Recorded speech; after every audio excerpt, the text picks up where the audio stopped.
El tema de nuestro estudio de hoy se titula ¿Requiere el Señor un segundo diezmo? Varios hermanos, incluso de otros países, se han puesto en contacto con nosotros para preguntarnos si realmente existe un segundo diezmo obligatorio. Ante el avance de este tema hacia posiciones cada vez más extremas y hacia un fanatismo desmesurado, consideramos necesario investigar el asunto con seriedad, equilibrio y responsabilidad. Por esta razón, hemos decidido ofrecer a los hermanos una aclaración clara, bíblica e histórica sobre la cuestión del llamado segundo diezmo. Así, surge la pregunta que se ha planteado: ¿es bíblico el segundo diezmo? ¿Debemos devolverlo hoy? Ya que la Biblia lo menciona y la profetisa también hace referencia a él. A lo largo de esta presentación, identificaremos en qué momento la Biblia menciona la existencia de un segundo diezmo, analizando los textos en su contexto histórico y religioso. A continuación, examinaremos lo que la mensajera del Señor quiso comunicar al utilizar la expresión segundo diezmo, así como las circunstancias específicas en las que hizo esa referencia. De esta manera podremos comprender el tema con claridad, equilibrio y total fidelidad a la palabra de Dios, evitando interpretaciones fuera del contexto bíblico e histórico. Cuando hablamos del primer diezmo, nos referimos al 10% de nuestros ingresos, reconocido en la Biblia como la parte que pertenece exclusivamente al Señor. Este es el diezmo más conocido y universalmente mencionado en las Escrituras. Aparece claramente por primera vez en Génesis capítulo 14, versículos 18 al 20, cuando Abraham devuelve el diezmo de todo a Melquisedec. Por lo tanto, este diezmo no está asociado a un sistema nacional o ceremonial específico, sino a un principio espiritual permanente de reconocimiento de la soberanía de Dios. Entonces Melquisedec, rey de Salem y sacerdote del Dios Altísimo, sacó pan y vino, y le bendijo, diciendo: Bendito sea Abraham del Dios Altísimo, creador de los cielos y de la tierra, y bendito sea el Dios Altísimo, que entregó tus enemigos en tu mano. Y le dio a Abraham los diezmos de todo. Es importante comprender que el principio del primer diezmo no comienza con Abraham, aunque es en él donde encontramos el primer registro bíblico explícito de su devolución. El espíritu de profecía relata que el diezmo tiene un origen anterior, vinculado al reconocimiento de la autoridad y la propiedad de Dios sobre todas las cosas. Pero el origen del sistema de los diezmos es anterior a los hebreos. Desde los primeros tiempos, el Señor exigió el diezmo como cosa suya, y este requerimiento fue reconocido y obedecido. Abraham pagó diezmos a Melquisedec, sumo sacerdote del Altísimo. El sistema del diezmo se remonta hasta antes del tiempo de Moisés. Ya en los días de Adán, se requería de los hombres que ofrecieran a Dios donativos de índole religiosa, es decir, antes que el sistema fuera dado a Moisés en forma definida. Desde el principio, Dios ya reclamaba lo que le pertenecía. El diezmo era reconocido como un derecho divino. Abraham no creó el diezmo, solo reconoció un principio ya existente. Cuando Abraham devolvió el diezmo a Melquisedec, no estaba inaugurando una práctica, sino confirmando un principio anterior, vinculado a la soberanía de Dios y a su sacerdocio. Por lo tanto, el primer diezmo no nace con la ley mosaica ni con Abraham, sino con el propio gobierno de Dios. Es en este contexto donde encontramos la instrucción divina registrada en Números capítulo 18, versículo 21. Y aquí yo he dado a los hijos de Leví todos los diezmos en Israel por heredad, por su ministerio, por cuanto ellos sirven en el ministerio del tabernáculo de reunión. Este texto nos lleva a un momento muy específico de la historia de Israel, justo después de la salida de Egipto. Dios no solo liberó al pueblo de la esclavitud, sino que pasó a gobernarlo directamente. Israel no era solo un grupo religioso, era toda una nación bajo el mando de Dios. Él guiaba la vida espiritual, social y organizativa del pueblo, mostrándoles cómo debían vivir, adorar y relacionarse entre sí. Dentro de este modelo, nada se improvisaba. Dios estableció reglas claras para que la nación funcionara de manera equilibrada. Cada tribu recibió responsabilidades bien definidas, de modo que se cuidaran todas las áreas de la vida. El objetivo era mantener al pueblo organizado, unido y fiel al propósito divino, evitando la confusión, la desigualdad y el abandono de las cosas sagradas. Es en este contexto donde surge la tribu de Leví. A diferencia de las otras tribus, los levitas no recibieron tierras como herencia. Su función era servir directamente en el santuario, ocuparse del culto, enseñar la ley y guiar espiritualmente al pueblo. Por eso, Dios determinó que el diezmo que ya le pertenecía se utilizara para mantener a estos hombres, permitiéndoles dedicarse por completo a la obra espiritual sin preocuparse por los medios de subsistencia. Así, en Números capítulo 18, versículo 21, Dios no está creando el diezmo, sino organizando su uso dentro del sistema levítico. El principio es simple y sigue siendo válido. La obra de Dios se sustenta en la fidelidad de su pueblo. Lo que cambia a lo largo de la historia no es este principio, sino la forma en que se administra, de acuerdo con el plan de Dios para cada época. El apóstol Pablo establece esta conexión directa, mostrando que el mismo principio que sostenía a los levitas sigue siendo válido en el contexto del Evangelio. Primera carta a los Corintios, capítulo 9, versículos 13 y 14, dice: ¿No sabéis que los que trabajan en las cosas sagradas comen del templo, y que los que sirven al altar, del altar participan? Así también ordenó el Señor a los que anuncian el Evangelio, que vivan del Evangelio. Es decir, el sacerdocio ha cambiado, pero el principio del sustento de la obra permanece.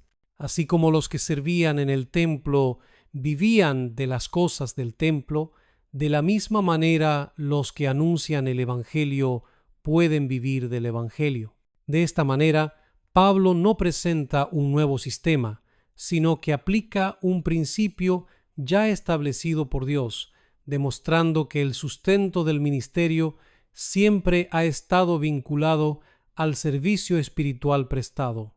Lo que cambia con la transición del Antiguo al Nuevo Testamento no es el principio del sustento, sino la administración de ese sustento, ahora dirigido a la obra del Evangelio y a la expansión del mensaje de Cristo. Así, el diezmo, que en la era levítica se destinaba al sustento de los que ministraban en el santuario, encuentra continuidad en el Nuevo Testamento, aplicándose al sustento de los que se dedican al ministerio del Evangelio, según el plan divino para esta nueva fase de la historia de la redención. En primera carta a Timoteo capítulo 5, versículos 17 y 18 dice: Los ancianos que gobiernan bien sean tenidos por dignos de doble honor, mayormente los que trabajan en predicar y enseñar. Al final del versículo 18 dice: Digno es el obrero de su salario. Filipenses capítulo 4, versículos 15 al 18. Y sabéis también vosotros, oh Filipenses, que al principio de la predicación del Evangelio, cuando partí de Macedonia, ninguna iglesia participó conmigo en razón de dar y recibir, sino vosotros solos, pues aún a Tesalónica me enviasteis una y otra vez para mis necesidades. No es que busque dádivas, sino que busco fruto que abunde en vuestra cuenta. Pero todo lo he recibido y tengo abundancia. Estoy lleno, habiendo recibido de Epafrodito lo que enviasteis, olor fragante, sacrificio acepto, agradable a Dios. Estos textos muestran de manera práctica cómo el principio del sustento del ministerio continuó operando después del período levítico. Ahora, en el contexto del Evangelio, el apóstol Pablo recuerda que al comienzo de la predicación cristiana en Europa, solo la iglesia de Filipos asumió la responsabilidad de sostenerlo materialmente. La expresión dar y recibir indica una relación espiritual y misionera, y no una simple ayuda financiera. Ya hemos visto en otros estudios que Elena G. de White amplía la comprensión del diezmo. Ella no lo limita solo al predicador del púlpito, sino que muestra que el diezmo fue separado por Dios para sostener la proclamación del mensaje en todos sus frentes legítimos. El diezmo debe ir a aquellos que trabajan en la palabra y en la doctrina, sean hombres o mujeres. Al comisionar a sus discípulos para que fuesen por todo el mundo a predicar el Evangelio a toda criatura, Cristo encomendó a los hombres la obra de difundir las buenas nuevas. Pero mientras algunos salen a predicar, invita a otros a que satisfagan sus demandas en cuanto a los diezmos y ofrendas con que sostener el ministerio y difundir la verdad en forma impresa por toda la tierra. Tal es el medio que Dios tiene para exaltar al hombre, es precisamente la obra que él necesita, pues conmoverá las más profundas entrañas de su corazón y ejercitará su más alta capacidad mental. Elena G. de White, en este contexto, dice que el diezmo puede utilizarse para sostener la obra del Evangelio, incluyendo la difusión de la verdad impresa. Aunque el diezmo principal es para sostener el ministerio directo, ella señala que el propósito más amplio de los diezmos es garantizar que el Evangelio llegue al mayor número de personas, ya sea mediante la predicación directa o a través de publicaciones que difunden el mensaje. La lógica aquí es que cuando los obreros son de sostenimiento propio, los recursos pueden destinarse a otras frentes, como la impresión y distribución de literatura evangelística, sin que esto represente un desvío del propósito del diezmo, siempre y cuando la propagación del Evangelio sea la misión principal. No es intención de este estudio analizar dónde deben o no deben emplearse los diezmos. Este es un tema importante, pero no es el foco de esta presentación. Para quienes deseen profundizar en esta cuestión, tenemos un estudio específico titulado Los diezmos y las ofrendas a la luz del espíritu de profecía, donde se trata este tema de forma detallada, equilibrada y basada en los escritos de Elena G. de White. Dejaremos el enlace de este estudio a disposición de todos aquellos que deseen aprender con más profundidad cómo y dónde deben emplearse los recursos confiados por Dios. ¿Qué era el segundo diezmo? Después de establecer el primer diezmo para el sustento de los levitas, según Números capítulo 18, versículo 21, el Señor presentó una segunda aplicación de los recursos del pueblo, ahora con un propósito diferente. En Deuteronomio capítulo 14, versículos 22 y 23 leemos: Indefectiblemente diezmarás todo el producto del grano que rindiere tu campo cada año, y comerás delante de Jehová tu Dios en el lugar que él escogiere para poner allí su nombre, el diezmo de tu grano, de tu vino y de tu aceite, y las primicias de tus manadas y de tus ganados, para que aprendas a temer a Jehová tu Dios todos los días. El segundo diezmo fue establecido por Dios para satisfacer las necesidades de Israel como nación organizada. Israel no era solo un pueblo religioso, sino una sociedad completa, gobernada por Dios mismo, y como toda nación necesitaba recursos para mantener su funcionamiento equilibrado. Este diezmo estaba destinado a suplir áreas esenciales de la vida nacional, como el bienestar social, el cuidado de los necesitados, la salud comunitaria, así como el mantenimiento de las fiestas ceremoniales y las reuniones religiosas, que fortalecían la identidad espiritual y social del pueblo. De este modo, el segundo diezmo no estaba vinculado al sustento del sacerdocio, función ya asegurada por el primer diezmo, sino a la vida colectiva de Israel. Podemos comprender mejor este sistema cuando lo comparamos con la realidad de las naciones actuales. Hoy en día, cualquier país necesita recursos para gobernar, organizar los servicios públicos, apoyar a los más vulnerables, mantener los sistemas de salud, promover acciones sociales y preservar los eventos y estructuras que refuerzan la cohesión nacional. En Israel, estas funciones se ejercían dentro de un modelo teocrático, y el segundo diezmo formaba parte de ese mecanismo establecido divinamente. Así, el segundo diezmo funcionaba como un instrumento de equilibrio social y espiritual, enseñando al pueblo que la verdadera fe no se limitaba al culto individual, sino que incluía la responsabilidad comunitaria, la solidaridad y la participación activa en la vida de la nación. Mostraba que servir a Dios también implicaba cuidar de la sociedad que Él mismo había formado. La Biblia muestra además que en determinados años este segundo diezmo adquiría un enfoque aún más social. En Deuteronomio capítulo 14, versículos 28 y 29 dice: Al fin de cada 3 años sacarás todo el diezmo de tus productos de aquel año y lo guardarás en tus ciudades. Y vendrá el levita, que no tiene parte ni heredad contigo, y el extranjero, el huérfano y la viuda que hubiere en tus poblaciones, y comerán y serán saciados, para que Jehová tu Dios te bendiga en toda obra que tus manos hicieren.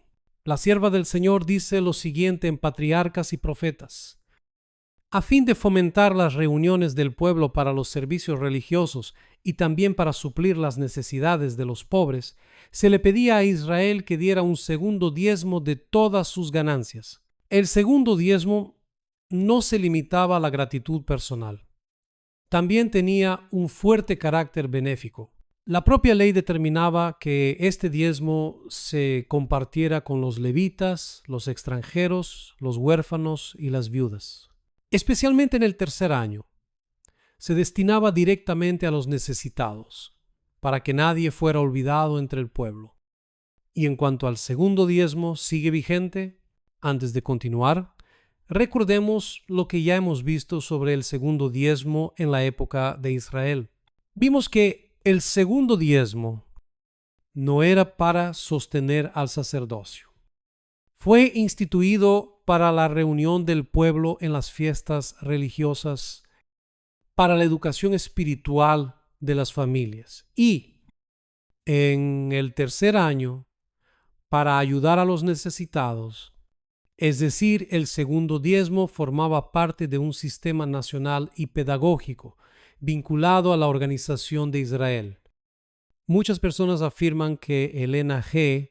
de White habla de un segundo diezmo en los mismos términos que en la época de Israel, como si ese sistema de un segundo 10% siguiera vigente para la iglesia cristiana actual.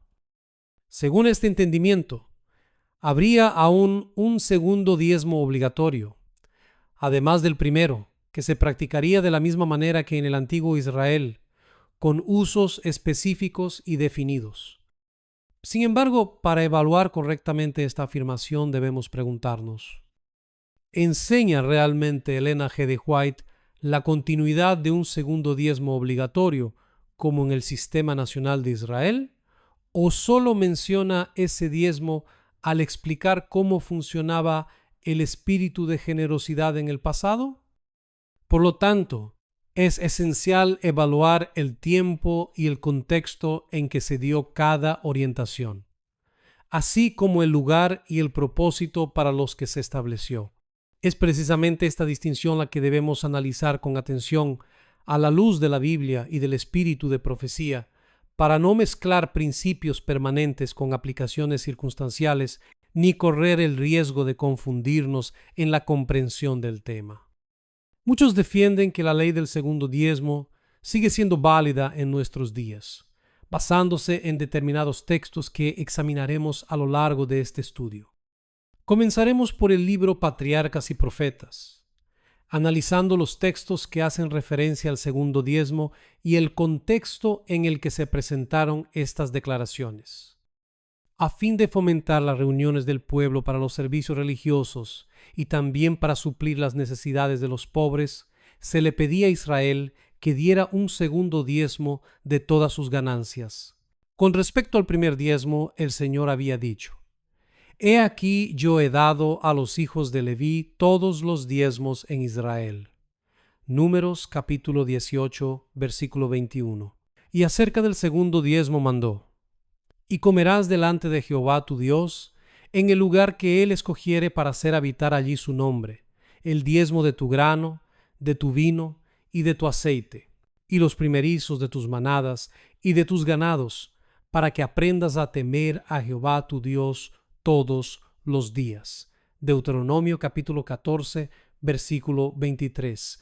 Durante 2 años debían llevar este diezmo o su equivalente en dinero al sitio donde estaba el santuario.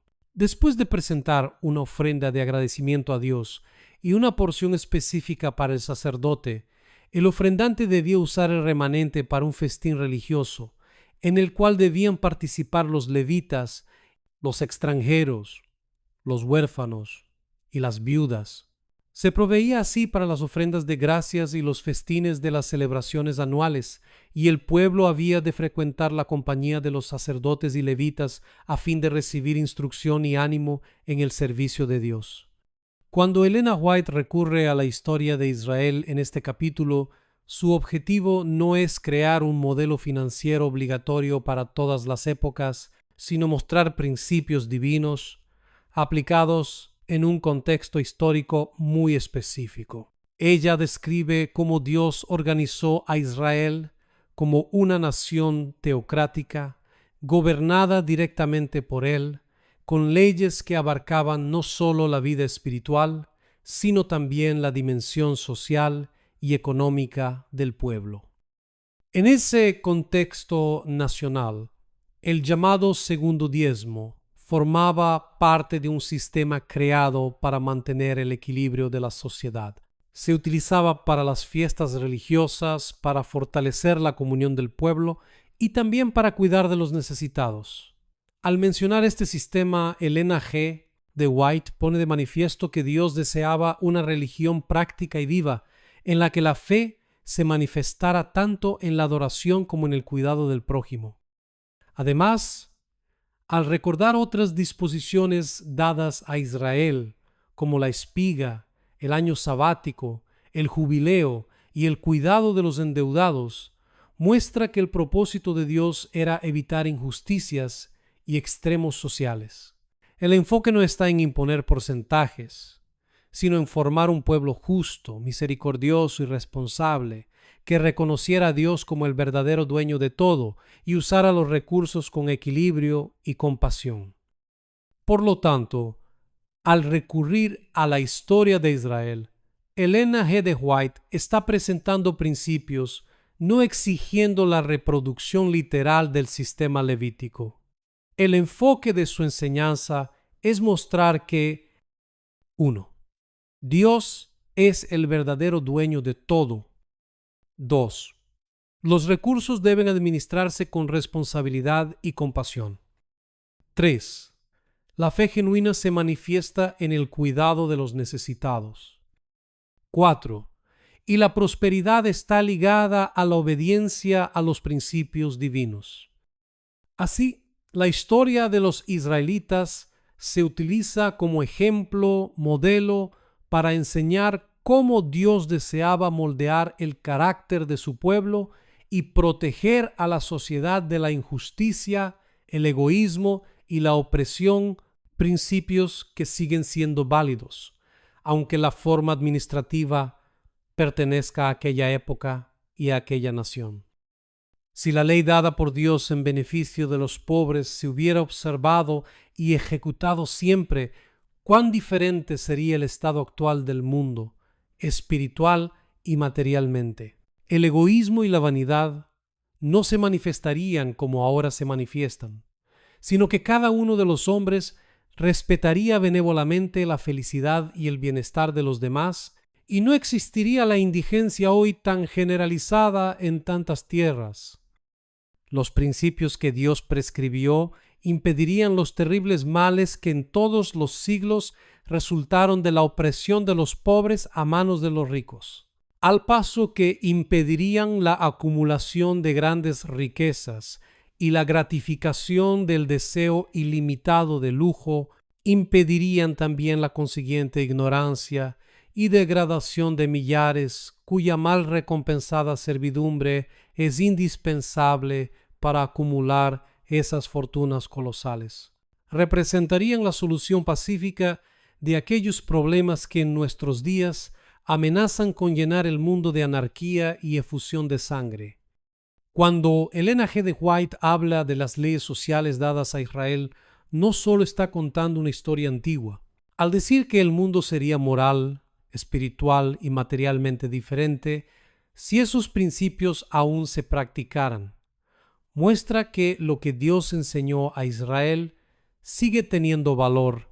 Eran leyes basadas en la justicia, el cuidado del prójimo y la responsabilidad, y no simples reglas religiosas. Deja claro que el sistema funcionaba porque limitaba el egoísmo, protegía a los más débiles y promovía el equilibrio social.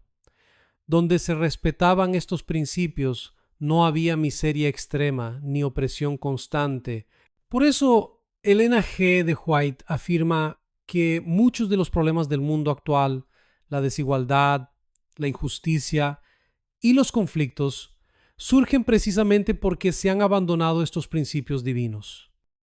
Al mismo tiempo, reconoce que Israel era una nación teocrática gobernada directamente por Dios, y que ese modelo no puede copiarse literalmente hoy en día.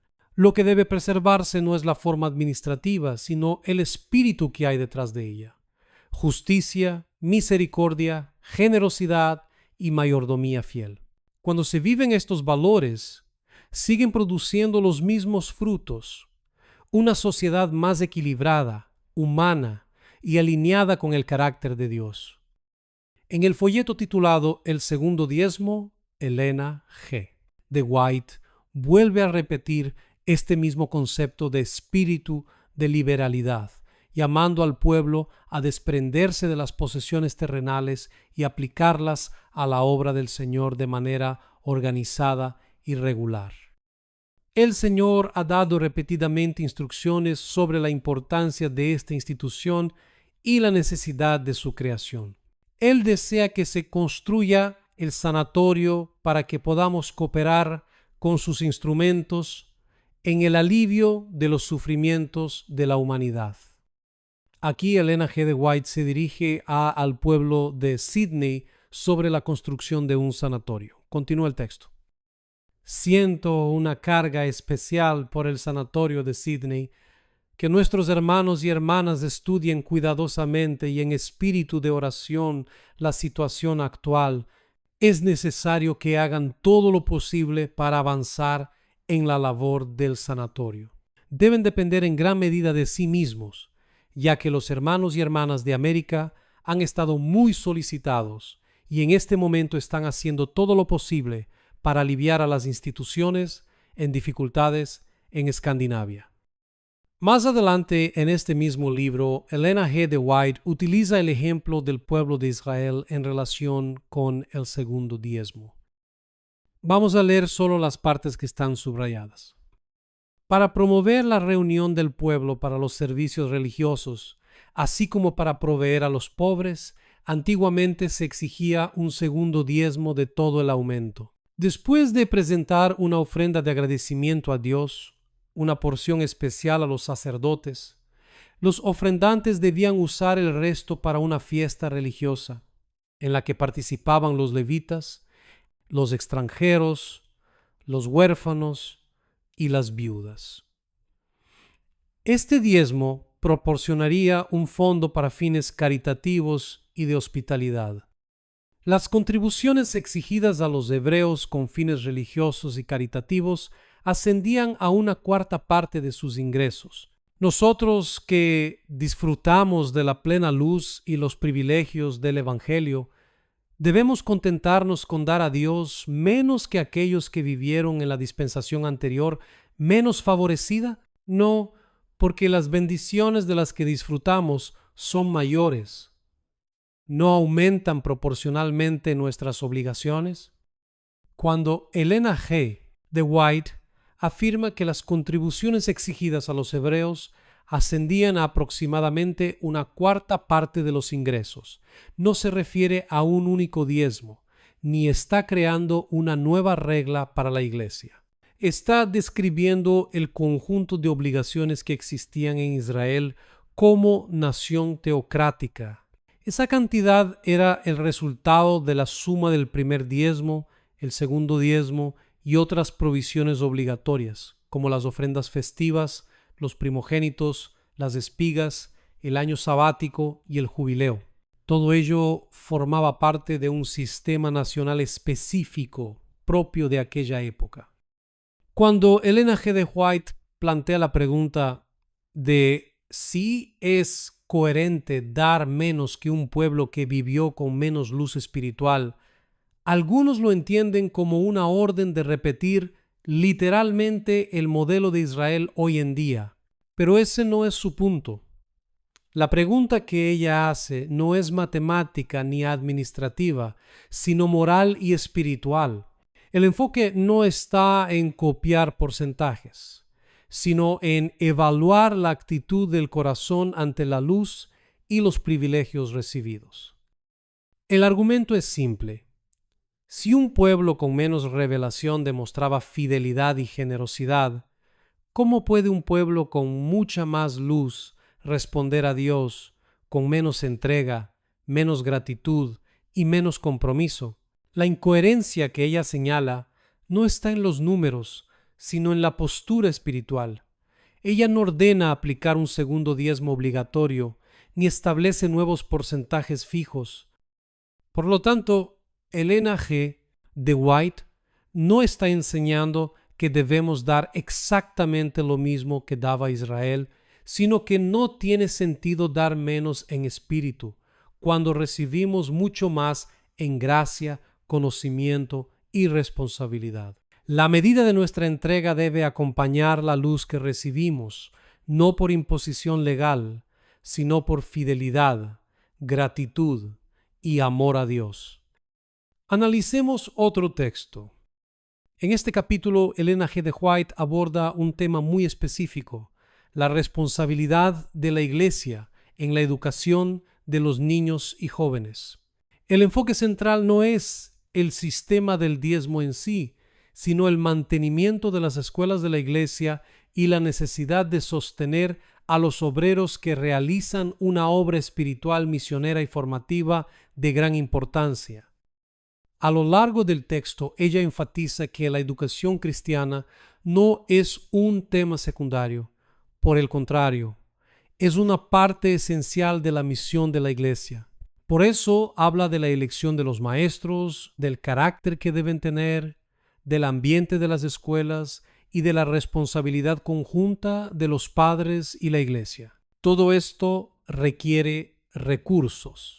Y es en este contexto que surge la referencia al segundo diezmo. Ella escribe: el Señor desea que las iglesias de todas partes se dediquen más diligentemente a la labor escolar de la Iglesia, dando generosamente para sostener a los maestros. A continuación menciona una pregunta que le hicieron. La pregunta que se hizo es: ¿no podría utilizarse el segundo diezmo para apoyar la labor escolar de la Iglesia? Y luego responde de manera directa: no podría utilizarse para ningún propósito mejor. Estas palabras son fundamentales para comprender la intención de Elena G. de White. no está instituyendo una nueva obligación universal, ni redefiniendo el sistema bíblico del diezmo. Lo que hace es aplicar un principio ya conocido utilizando el lenguaje del segundo diezmo para indicar los recursos destinados a fines religiosos y sociales, fuera del sustento regular del ministerio, es decir, fuera del diezmo del 10%. Así, cuando afirma que el segundo diezmo podría utilizarse para las escuelas de la Iglesia, está diciendo en esencia que los recursos más allá del primer diezmo pueden y deben emplearse en la educación de los hijos del pueblo de Dios. La cuestión no es la etiqueta financiera, sino la prioridad espiritual de la obra. No veo sensato que la escuela dependa del segundo diezmo para cubrir gran parte de sus gastos. Temo que, si los hermanos confían tanto en ello, surgirán dificultades. Este texto no trata de la obligatoriedad del segundo diezmo. Lo que Ellen White está haciendo aquí es dar un consejo práctico de administración en un contexto muy específico, el sustento de las escuelas de la Iglesia. Comienza diciendo que no ve sensato que una escuela dependa del llamado segundo diezmo para cubrir gran parte de sus gastos. Esto muestra que el tema no es la devolución del diezmo por parte del miembro, sino el método financiero adoptado por la institución. En ningún momento afirma que este segundo diezmo deba ser dado por todos, ni establece ningún porcentaje, ni utiliza un lenguaje de mandato o exigencia. Todo esto confirma que el texto no está legislando sobre los diezmos, sino orientando sobre el buen uso de los recursos existentes. El segundo diezmo aparece solo como un posible medio de apoyo, refiriéndose a ofrendas y donaciones, y no como una obligación impuesta. El enfoque de Elena G. de White es el equilibrio, el reparto de responsabilidades y la buena gestión, y no la creación de una nueva obligación financiera para el pueblo. En lo que respecta al trabajo escolar, se me informó que el plan de no cobrar nada a los alumnos por la matrícula, dependiendo del segundo diezmo para mantener la escuela, siempre dejará a la escuela en una situación financiera difícil. La luz que se me ha dado es que habrá que hacer otros planes. Además del plan de mantener las escuelas con el segundo diezmo, los alumnos deben pagar un precio razonable por sus matrículas. Ellen White escribe esta carta al hermano E.S. Ballinger, un obrero que estaba directamente involucrado en la administración de una institución médico-misionera y de la escuela vinculada a ella, en California. Por lo tanto, no se trata de una carta dirigida a la Iglesia en general, ni de un documento doctrinal, sino de una orientación personal y administrativa enviada a alguien que tenía grandes responsabilidades prácticas. El propósito de la carta es aconsejar, orientar y corregir. Desde el principio, Elena G.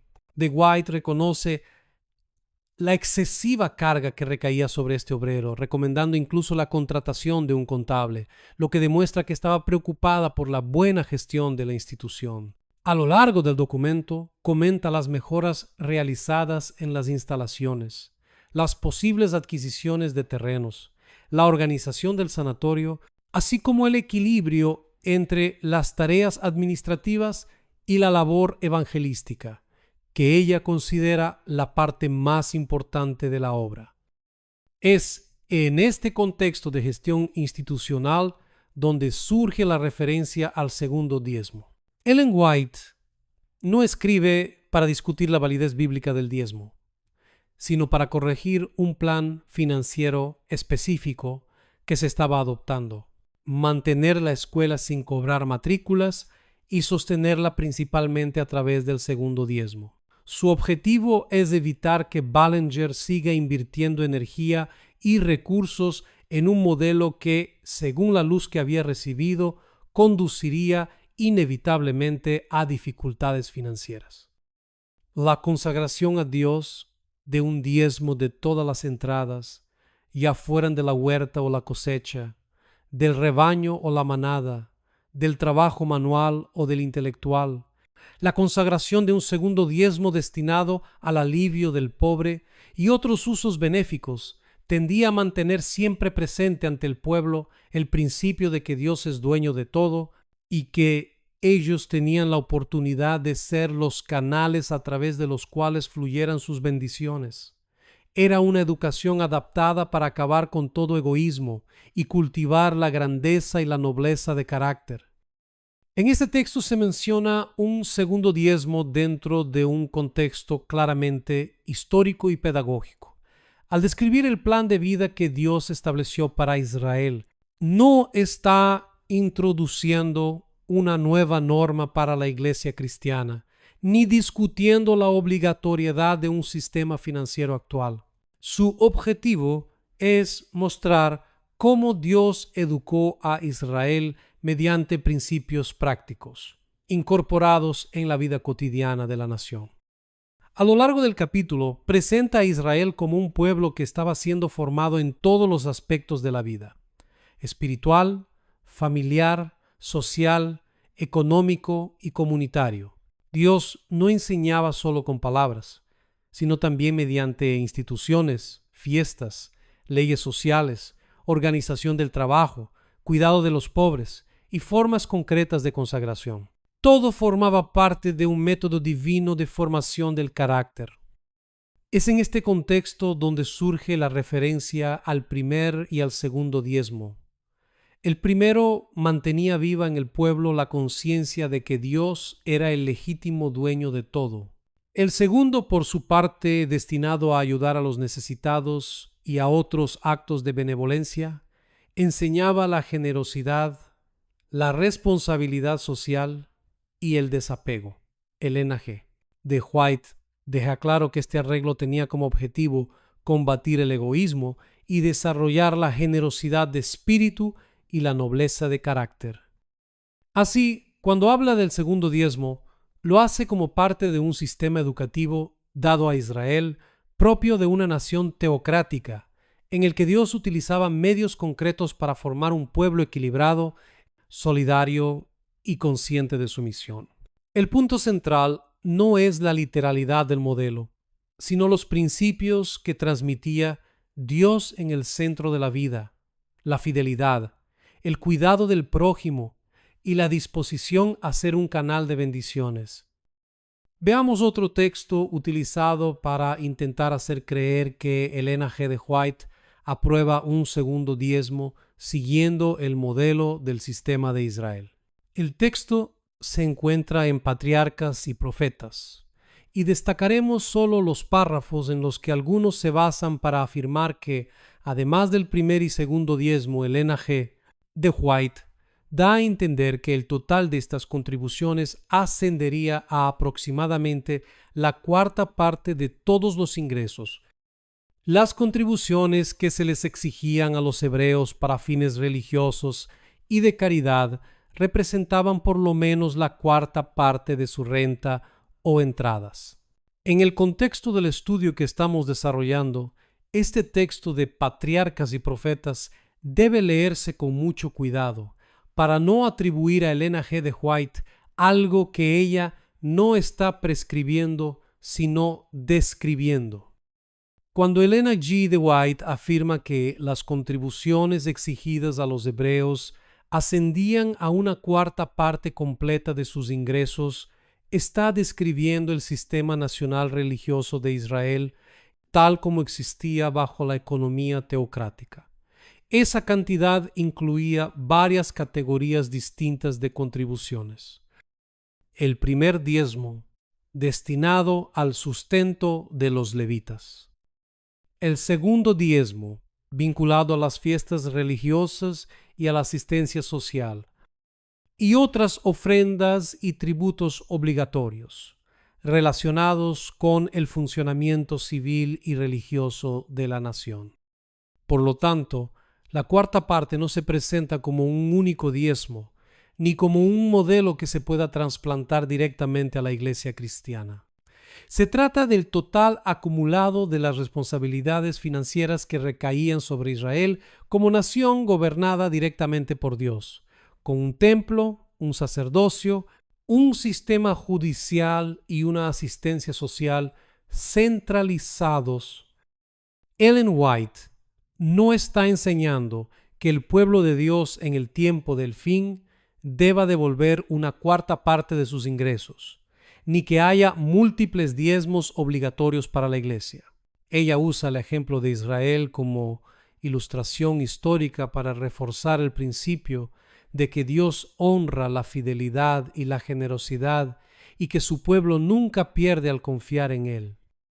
En tiempos de Israel se necesitaban los diezmos y las ofrendas voluntarias para cumplir los ritos del servicio divino. ¿Debiera el pueblo de Dios dar menos hoy? El principio fijado por Cristo es que nuestras ofrendas a Dios han de ser proporcionales a la luz y a los privilegios disfrutados. En este texto, Elena G. de White comienza mirando al pasado y recordando que en la época de Israel Dios había establecido los diezmos y las ofrendas voluntarias como medios necesarios para sostener el culto y la obra religiosa. La pregunta implícita que plantea es sencilla. Si en aquel tiempo era necesario, ¿debería el pueblo de Dios dar menos ahora? La respuesta no viene a través de nuevos porcentajes, sino en la proporción entre la luz recibida y la respuesta al deber. Cuanto mayores son los privilegios, mayor debe ser la gratitud expresada, y esa gratitud se manifiesta en los diezmos y ofrendas. La obra del Evangelio no exige la multiplicación de los diezmos, sino una ampliación del espíritu de generosidad, especialmente a través de ofrendas voluntarias dadas en agradecimiento por el sacrificio de Cristo. Así, este texto confirma que, para Elena G. de White, el modelo bíblico sigue siendo coherente. Un diezmo como deber reconocido y ofrendas voluntarias como respuesta ampliada a la luz y los privilegios recibidos. Cualquier intento de convertir estas ofrendas en un segundo diezmo obligatorio va más allá de lo que ella escribió y no encuentra apoyo en este ni en otros contextos similares. Escuela Sabática, primer trimestre de 1889, páginas 28 y 29, nota. Esta lección de la Escuela Sabática del primer trimestre de 1889 aborda el tema de los diezmos y las ofrendas. Analicemos una nota específica que se ha utilizado para afirmar que se debe devolver un segundo diezmo. En cierto sentido, todo lo que tenemos y somos pertenece a Dios. Pero hay algunas cosas que le pertenecen de manera especial. Aquellas cosas que Él nunca le dio al hombre para su propio uso son de Dios y solo de Él. El sábado, el diezmo y las primicias en la antigua dispensación ilustran este hecho. Dios también permitió que los hombres le hicieran ofrendas y consagraran una parte de sus bienes, sus talentos o su tiempo, especialmente a su servicio. El Señor también acepta esto y se vuelve consagrado y santo. En la antigua dispensación, después de que los hombres consagraban una parte de sus bienes, si de alguna manera deseaban modificarla, el Señor quería que le añadieran una quinta parte para que pudieran comprender la santidad de sus reclamaciones. En este texto, Elena G. de White se refiere claramente a la antigua dispensación, utilizando ejemplos del sistema que Dios estableció para Israel. Ella explica que, aunque todo pertenece a Dios, algunas cosas le pertenecen de manera especial, como el sábado, el diezmo y los primeros frutos, que nunca fueron dados al hombre para su uso personal. Estos elementos ilustran cómo Dios enseñaba a su pueblo el respeto por lo que es santo y separado. Al mismo tiempo, muestra que Dios también aceptaba ofrendas voluntarias. Cuando alguien decidía consagrar parte de sus bienes, talentos o tiempo a su servicio. Sin embargo, una vez consagrado, eso se volvía sagrado y no podía ser retomado a la ligera. En la antigua dispensación, si alguien quería cambiar lo que había consagrado, debía añadir una quinta parte, precisamente para aprender la santidad de las reivindicaciones divinas. La enseñanza central del texto no es crear nuevas obligaciones, sino mostrar que el diezmo era una porción especial que pertenecía a Dios, mientras que las demás consagraciones eran voluntarias, pero sagradas, una vez realizadas. Todo esto tenía como objetivo proteger el corazón de la codicia y cultivar un espíritu continuo de benevolencia y fidelidad al Señor. El sacerdocio levítico recibía el diezmo del pueblo y daba un diezmo de lo que recibía a aquellos que tenían la responsabilidad especial de la obra de Dios. Otro diezmo se destinaba a los pobres. Así había dos diezmos, uno destinado a los sacerdotes y otro a los pobres. Este comentario se sitúa claramente en el contexto de la antigua dispensación, es decir, en el sistema levítico de Israel. Describe cómo, en aquella época, el sacerdocio levítico recibía el diezmo, destinaba una parte a quienes tenían responsabilidades especiales en la obra y también cómo se separaba otro diezmo para el cuidado de los pobres dentro de un modelo nacional y teocrático establecido por Dios. En la primera carta a los Corintios, capítulo 9, el texto establece un principio, mostrando que Pablo utiliza la antigua ley como ilustración para enseñar el deber de sostener el Evangelio y no para reinstalar el sistema levítico tal como era. La enseñanza central es que el diezmo nunca fue propiedad del hombre, sino un medio pedagógico divino para cultivar la fidelidad y la generosidad, una bendición espiritual dentro de ese contexto histórico específico. La Corporación Adventista sin duda estaría satisfecha si pudiera demostrar que la Biblia y el NG de White exigen la devolución de dos diezmos obligatorios. Sin embargo, las propias aclaraciones oficiales reconocen que la expresión segundo diezmo no designa un segundo décimo obligatorio, sino que era una forma común de referirse a las ofrendas y donaciones además del diezmo. Así, el término se utilizó como una designación funcional y pedagógica, no como un mandamiento divino adicional. El propio Centro White explica la expresión segundo diezmo. Pregunta: dado que hoy en día no tenemos sacerdotes levitas, ¿para qué dice Elena G. de White que se debe usar el diezmo? Aquí tratan del primer diezmo, explicando cómo debe devolverse y cuál es su destino. También abordan las ofrendas voluntarias y los fines para los que deben utilizarse. Sin embargo, el punto que queremos destacar es el siguiente.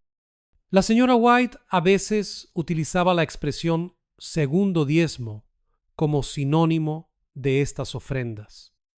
Aquí se refiere a ofrendas voluntarias, pero nunca confundió el segundo diezmo con el diezmo regular. Es decir, en todos los textos en los que la hermana White menciona el llamado segundo diezmo, se refiere a ofrendas voluntarias y donaciones más allá del diezmo, tal como hemos demostrado y afirmado a lo largo de todo este estudio. Hubo un período en el que los pioneros no practicaban el diezmo correctamente, no por falta de sinceridad, sino porque aún no habían comprendido plenamente cómo debía aplicarse el diezmo. La práctica existente reflejaba una comprensión incompleta del sistema bíblico de sustento, en el que se mezclaban principios distintos. Veremos de forma clara y definida cómo se establecieron entonces los diezmos y las ofrendas, de qué manera recibieron la designación de benevolencia sistemática y qué incluía exactamente ese sistema. A continuación analizaremos cómo, a la luz de un estudio más profundo de las Escrituras, esta comprensión fue revisada y corregida, lo que condujo a una aplicación más clara, equilibrada y coherente del diezmo, en plena armonía con los principios bíblicos. En la benevolencia sistemática, tal como se presentaba en los primeros planes adoptados por la Iglesia, el diezmo se reconocía como la 10ª parte que pertenecía al Señor, mientras que las ofrendas se entendían como contribuciones voluntarias dadas de forma regular y organizada, sin un porcentaje previamente fijado.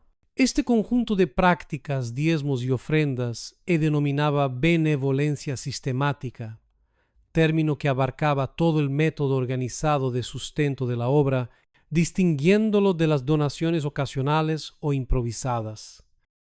Es importante reconocer esta realidad histórica, ya que demuestra que en ese periodo inicial la separación adecuada del diezmo aún no estaba claramente definida. La forma en que los pioneros contribuían no se correspondía plenamente con el modelo que más tarde se entendería como bíblico y equilibrado.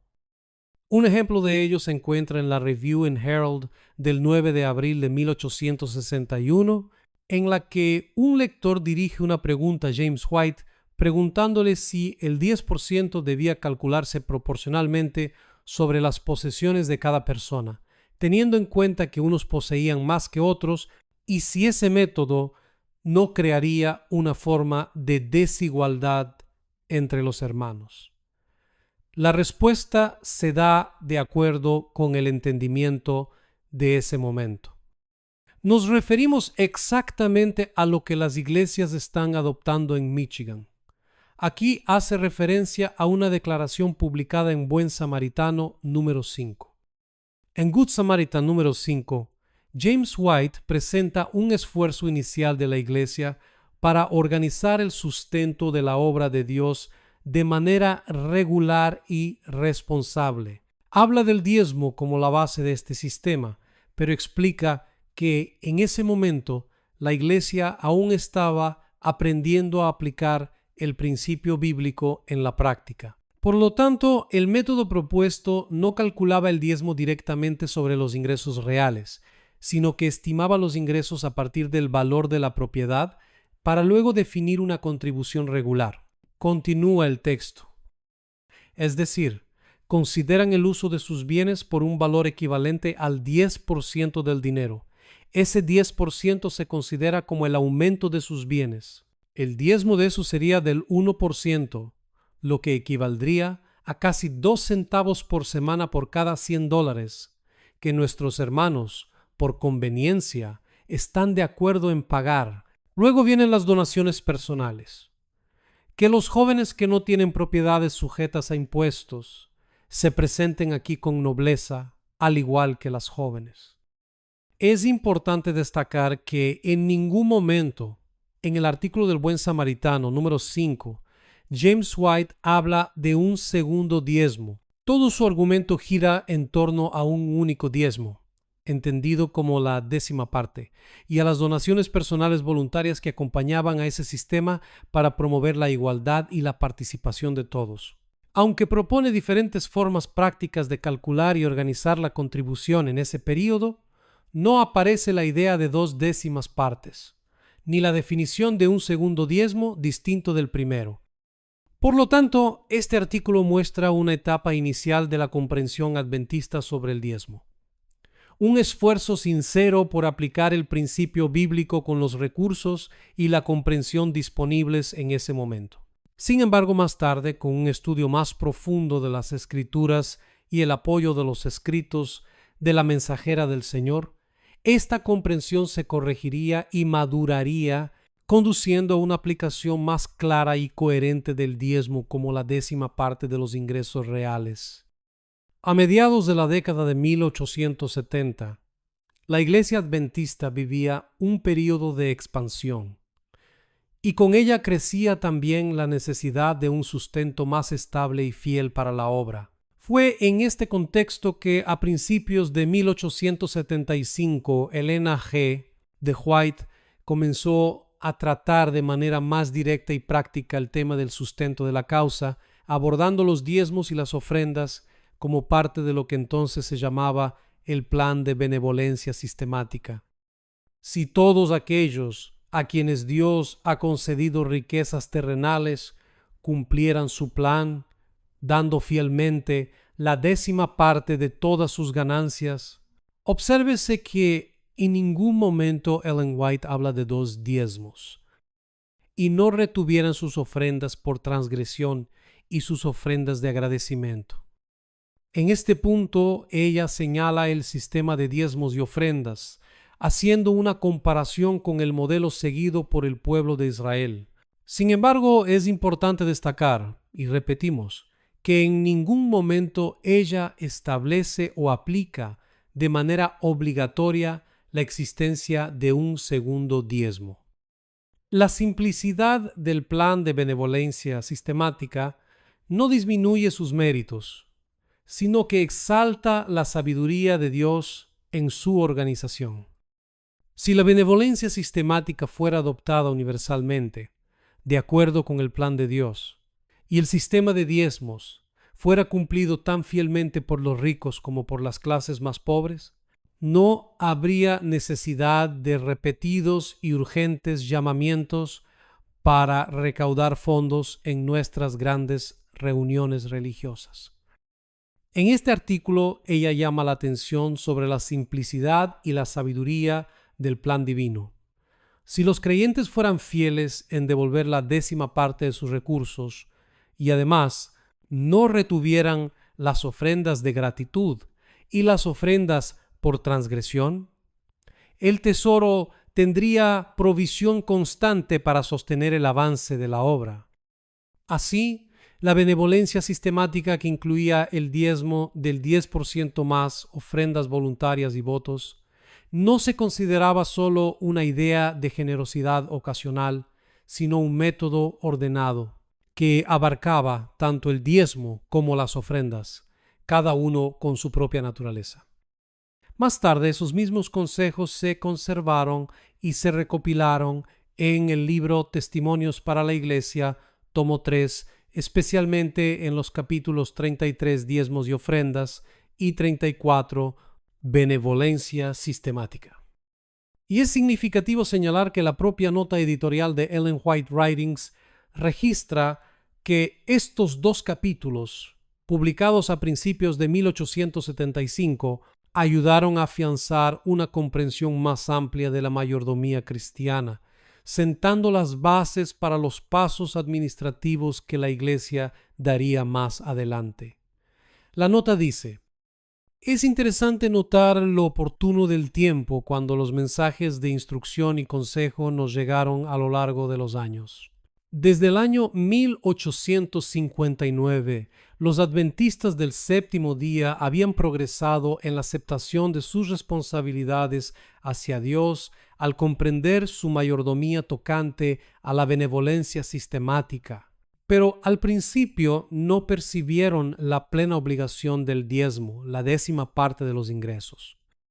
Ahora, en 2 artículos, en el corazón del tomo 3, se aclaró la base del cálculo del compromiso del diezmo cuando la mensajera del Señor escribió en cuanto a una 10ª parte del ingreso y de las 9 décimas partes que quedaban. Por lo tanto, cuando afirmamos que en 1875 Ellen White comenzó a hablar del plan de benevolencia sistemática en estos capítulos, estamos describiendo un movimiento real. Ella comenzó a orientar a la Iglesia de manera más objetiva, vinculando el tema del diezmo como un deber claro y las ofrendas como una expresión voluntaria y necesaria dentro de un sistema que buscaba evitar improvisaciones y promover la fidelidad constante.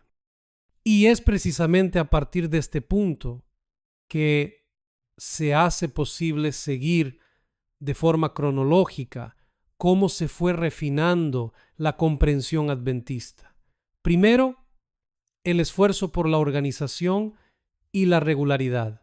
Luego, con un estudio más profundo de las Escrituras y con el apoyo continuo de los escritos de la mensajera del Señor, la comprensión fue madurando hasta llegar a una aplicación más clara, equilibrada y coherente del diezmo y las ofrendas en la práctica de la Iglesia. Es importante señalar que tras las orientaciones de 1875, especialmente sobre los diezmos y las ofrendas dentro del concepto de benevolencia sistemática, la Iglesia sintió la necesidad de consolidar esta comprensión de manera más uniforme entre el pueblo. En este contexto surgió en 1878 el folleto Benevolencia Sistemática o Plan Bíblico de Apoyo al Ministerio. El propio documento explica su origen. El tema de la benevolencia sistemática ya se había tratado bajo varios títulos a lo largo de los años, pero los líderes entendieron que era necesario un plan más simple y claro que los anteriores. Por eso, la Conferencia General nombró una comisión de 5 personas para que preparara un material que presentara el sistema de forma más clara para garantizar el apoyo al Evangelio. Así, este folleto de 1878 no aparece como una idea aislada, sino como un esfuerzo deliberado por reunir, organizar y hacer comprensible para toda la Iglesia lo que ya se había estado discutiendo, es decir, la distinción práctica entre el diezmo, la 10ª parte que pertenece al Señor, y las ofrendas dadas voluntariamente. Todo esto dentro de un método regular y bíblico de sustento de la obra. Ya en las primeras páginas, el texto muestra su propósito: alejar a la Iglesia de los métodos improvisados de recaudación y conducirla a un modelo ordenado, sustentado por principios bíblicos y por un compromiso consciente del pueblo. Por lo tanto, al llegar a 1878, vemos un paso natural en la cronología. 1. En primer lugar, la Iglesia madura la conciencia y el llamamiento moral a la fidelidad. 2. A continuación, con instrucciones y llamamientos claros, el tema cobra fuerza y dirección. 3. Y entonces, para evitar la confusión y la desigualdad en la práctica, surge un documento oficial y didáctico, elaborado para consolidar el entendimiento y unificar la aplicación del plan entre los miembros. Veamos algunos textos de este folleto.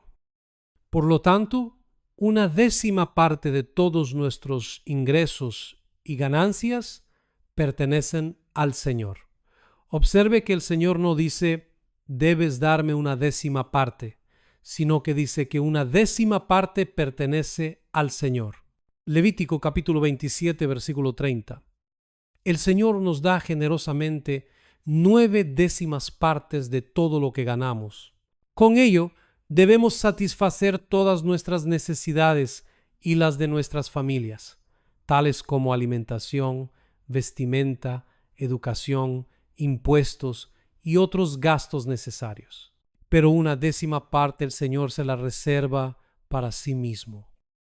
Prometemos solemnemente, ante Dios y ante los demás, pagar conscientemente al tesorero de benevolencia sistemática el diezmo de todos nuestros ingresos, que se reservará cuando se reciba y se pagará el primer domingo de cada uno de los 4 trimestres del año, es decir, el primer domingo de enero, el primer domingo de abril, el primer domingo de julio y el primer domingo de octubre.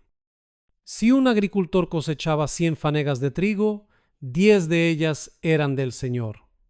Si criaba 10 ovejas, una era del Señor. O si tenía 10 bueyes, uno era del Señor.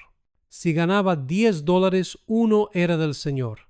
Se exigía una 10ª parte de todos sus ingresos procedentes de todas las fuentes. ¿Cuánto debo dar para el sostenimiento del Evangelio? Después de examinar cuidadosamente el asunto desde todos los puntos de vista, respondemos: un diezmo de todos nuestros ingresos.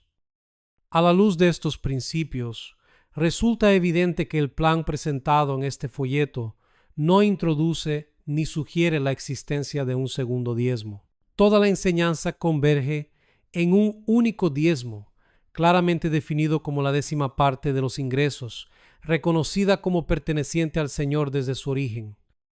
El énfasis no está en multiplicar porcentajes, sino en separar fielmente lo que ya es de Dios, de forma consciente, regular y organizada.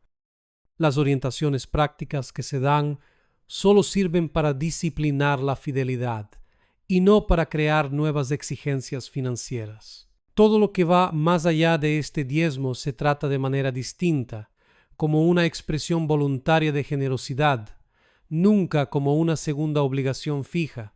Así, el sistema presentado no amplía ni duplica el diezmo, sino que preserva la simplicidad del principio bíblico y evita cualquier confusión entre el diezmo y las ofrendas. Nuestro Dios es un Dios grandioso. Es un Dios celoso, celoso de su honor.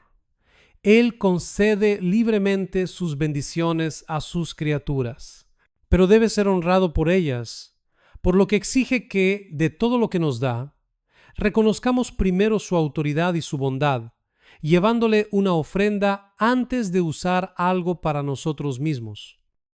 Ellos prometen y pretenden dar tanto durante el año, pero en lugar de darlo de entre las primicias, aplazan el asunto hasta finales de año. Cuando los hombres y las mujeres son rescatados de las tinieblas del error y llevados a la luz de la verdad presente, deben mostrar su gratitud a Dios, ofreciendo una parte de sus recursos para llevar a otros la luz y la verdad que han sido una gran bendición para ellos. Estos textos muestran ofrendas como donaciones adicionales y regulares, pero sin que aparezca un segundo diezmo como requisito en este folleto. James White, Haskell, Andrews y Smith hablan del diezmo y las ofrendas como categorías distintas. Es importante señalar que este folleto también incorpora textos del espíritu de profecía extraídos de los testimonios para la iglesia. Esto demuestra que la mensajera del Señor estaba en plena armonía con los principios allí presentados. En ningún momento Ellen White se opuso a un diezmo claramente definido como el 10%, ni al principio de ofrendas voluntarias y sistemáticas como base para el sustento y el avance de la obra del Señor. Si realmente hubiera existido la intención de establecer un segundo diezmo con el mismo carácter obligatorio que el primero, esto se habría expresado con la misma claridad bíblica y profética. En ese caso, dejar de devolverlo en el porcentaje exacto se consideraría igualmente infidelidad o robo ante Dios, al igual que ocurre con el diezmo. Sin embargo, Elena G. de White nunca habla abiertamente de un segundo diezmo en esos términos. En todos los contextos en los que utiliza la expresión segundo diezmo, lo hace de manera ilustrativa o funcional, refiriéndose a porciones adicionales, valores distintos del diezmo o recursos separados para fines específicos, pero nunca como un porcentaje fijo, universal y obligatorio. Por lo tanto, el intento de presentar el llamado segundo diezmo como un requisito idéntico al diezmo bíblico no encuentra apoyo ni en los escritos de Elena G. de White ni en los documentos históricos de la Iglesia. Por el contrario, los propios textos y fuentes primarias demuestran claramente el significado original de la expresión y confirman que muchos tratan de atribuir a la profeta algo que ella nunca escribió. Lo que hemos comprobado a través de documentos y testimonios históricos es que el plan defendido y apoyado por el espíritu de profecía siempre ha sido un diezmo definido, claro y obligatorio, acompañado de ofrendas voluntarias, regulares y sistemáticas, según la prosperidad y la conciencia de cada creyente, y no un segundo diezmo impuesto por porcentaje. Citaremos dos textos en los que Elena G. de White prohíbe el uso de sus escritos como autoridad para sustentar posiciones personales. En el trabajo público, no hagáis prominente ni citéis lo que la hermana White ha escrito como autoridad para sostener vuestra posición. se hallará que los que llevan un mensaje falso no tendrán un alto sentido de honor e integridad, engañarán al pueblo, mezclarán con su error los testimonios de la hermana White y usarán su nombre para dar influencia a su obra. Seleccionan de los testimonios los pasajes que ellos piensan poder torcer para sostener sus posiciones y los colocan en un marco de falsedad, de manera que su error tenga peso y sea aceptado por el pueblo. Ante todo este contexto histórico y documental, surge una pregunta necesaria. ¿Por qué Ellen White no se manifestó en contra del uso de sus escritos como apoyo al folleto Benevolencia Sistemática y de la forma en que fue escrito o de las conclusiones allí presentadas? Esta pregunta se vuelve aún más pertinente cuando leemos estos dos testimonios claros en los que la propia Elena G. de White advierte severamente contra el uso indebido de sus escritos como autoridad para sostener posiciones personales, ideas particulares o teorías previamente formadas, e insiste en que la Biblia debe ser siempre la base fundamental de la fe y la práctica. Cuando sus escritos eran mal utilizados o distorsionados, ella no permanecía en silencio. Por el contrario, corregía, advertía y llamaba la atención con claridad. Sin embargo, en el caso de este folleto, que fue preparado por encargo de la dirección de la iglesia, examinado por una comisión de la que formaba parte su esposo, ampliamente distribuido y utilizado para orientar al pueblo sobre el diezmo del 10%, y las ofrendas voluntarias y sistemáticas, no hay ningún registro de reprobación, corrección o advertencia por parte de la mensajera del Señor. Esto no puede considerarse un detalle irrelevante. Por el contrario, todo confirma que el contenido del folleto estaba en plena armonía con los principios bíblicos y con los consejos que Elena G. de White había estado dando desde al menos 1875, especialmente en los capítulos posteriormente reunidos en Testimonios para la Iglesia, tomo 3. Su silencio, en este caso, no es un silencio de omisión, sino de acuerdo implícito, especialmente cuando se analiza a la luz de su postura firme en situaciones en las que había error o uso indebido de su autoridad. Además, es importante recordar que en ese período la Iglesia se encontraba bajo el favor y la aprobación de Dios, avanzando en organización, misión y claridad doctrinal. No se trataba de un tiempo de apostasía institucional o confusión generalizada, sino de un momento en el que el Señor estaba guiando a su pueblo en el establecimiento de principios sólidos para el sostenimiento de la obra. En este contexto, sería incoherente imaginar que un plan erróneo que distorsionara la voluntad divina, como la imposición de múltiples diezmos obligatorios, pudiera consolidarse, difundirse y mantenerse sin ninguna reprobación profética. Veamos otro texto. Signs of the Times, 20 de febrero de 1907. Este texto de Signs of the Times es una respuesta editorial a una pregunta muy directa sobre el segundo diezmo. El segundo diezmo. ¿Es obligatorio el segundo diezmo como parte del sistema de diezmos para la iglesia remanente? Por favor, proporcione pruebas bíblicas. CHR. Y la respuesta la dan los editores de la revista. No conocemos ninguna prueba bíblica que nos satisfaga de que el segundo diezmo como parte del sistema de diezmos sea obligatorio para la iglesia remanente. El deber de donar permanece, aunque no haya un segundo diezmo. Las ofrendas voluntarias y el diezmo constituyen el ingreso del Evangelio.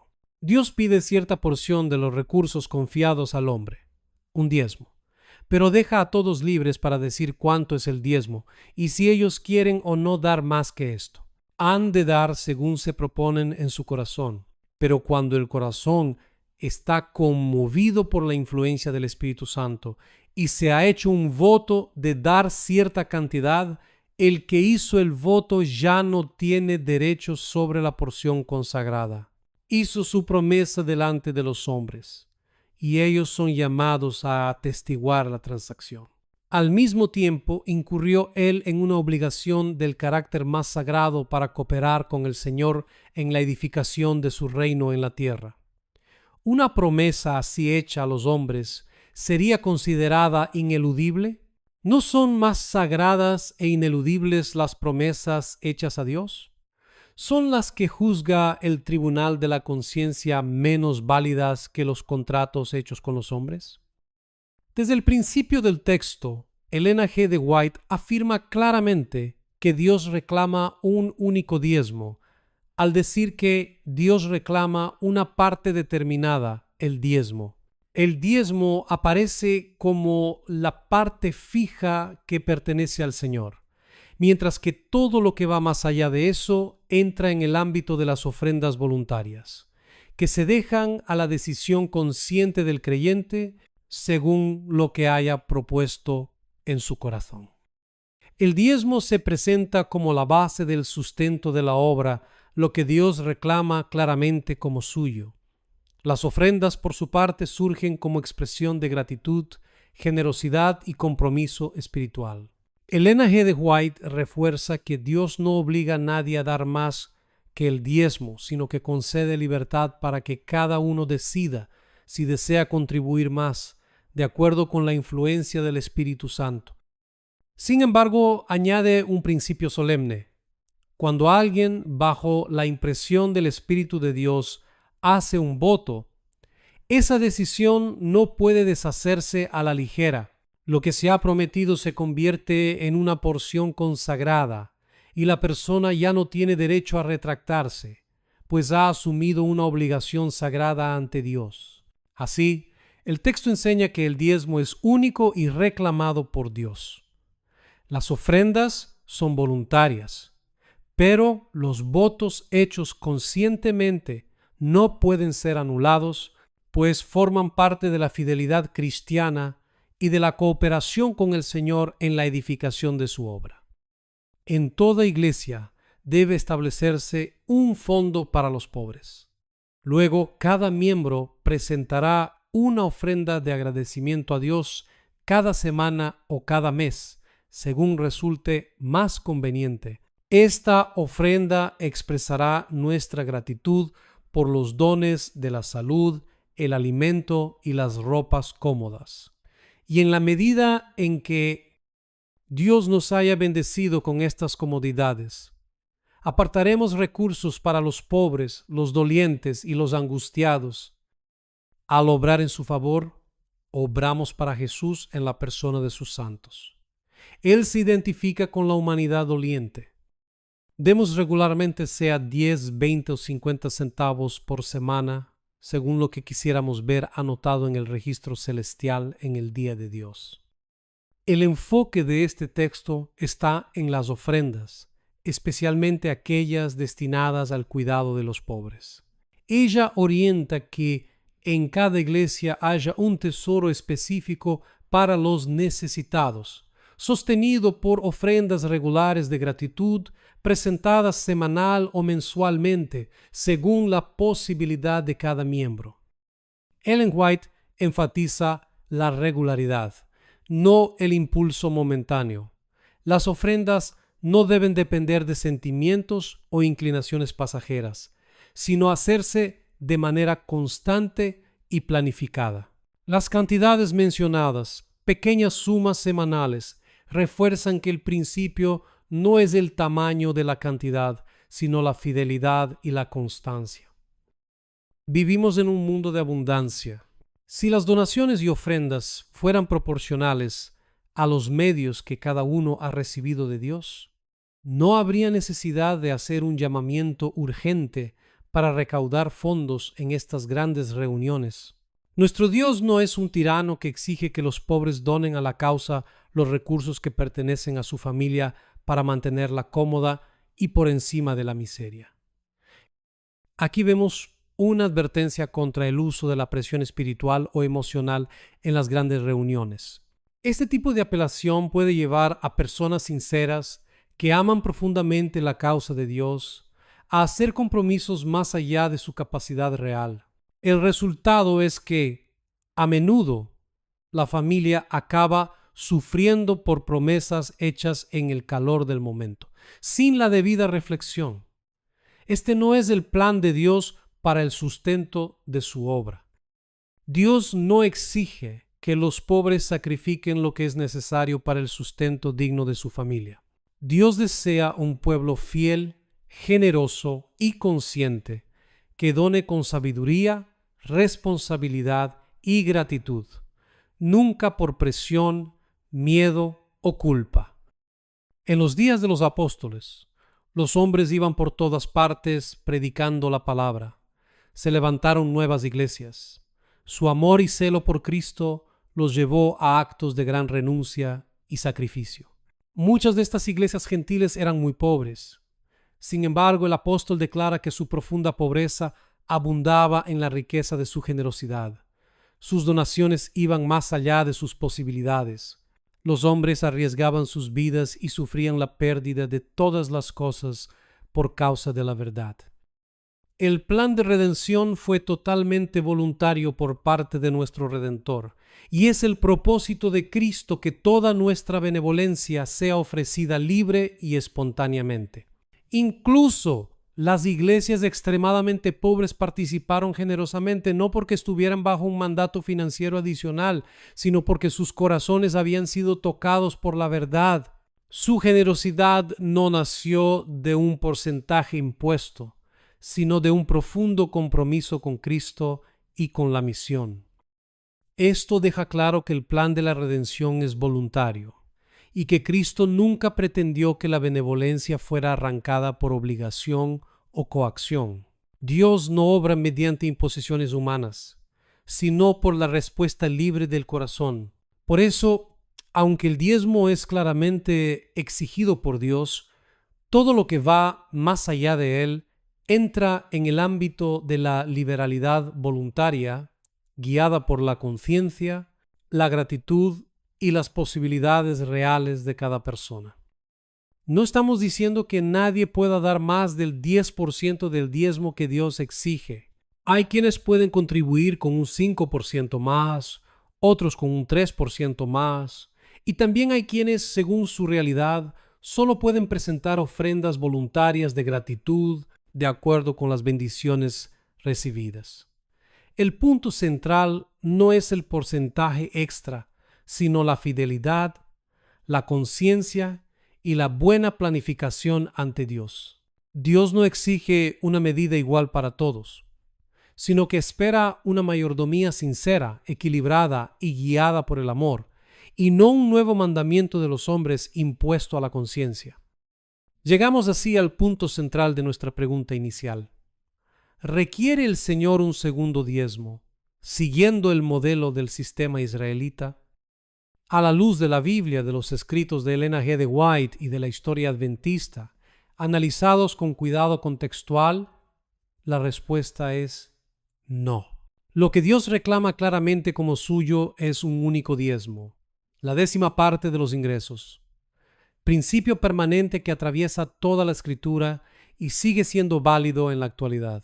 Todo lo que va más allá de este diezmo se presenta de manera consistente como ofrendas voluntarias, regulares y conscientes, dadas según la prosperidad y la influencia del Espíritu Santo, nunca como un segundo porcentaje fijo, universal y obligatorio.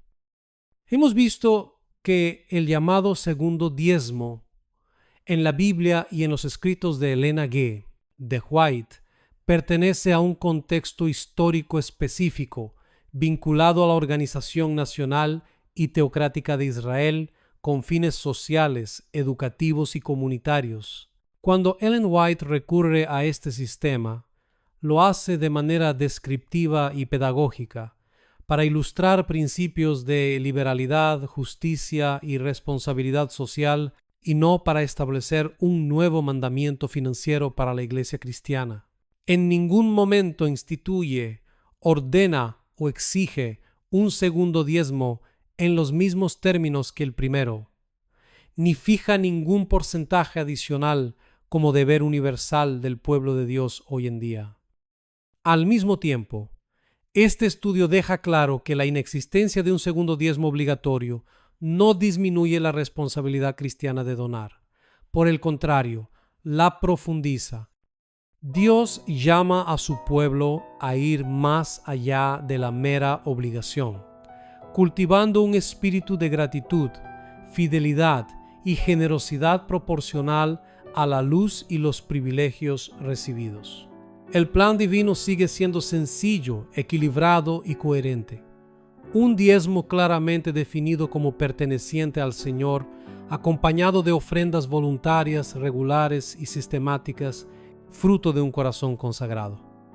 Cualquier intento de imponer múltiples diezmos obligatorios no encuentra apoyo ni en las Escrituras, ni en el espíritu de profecía, ni en la historia de la Iglesia, y termina por oscurecer la belleza y la sabiduría del plan de Dios para el sustento de su obra.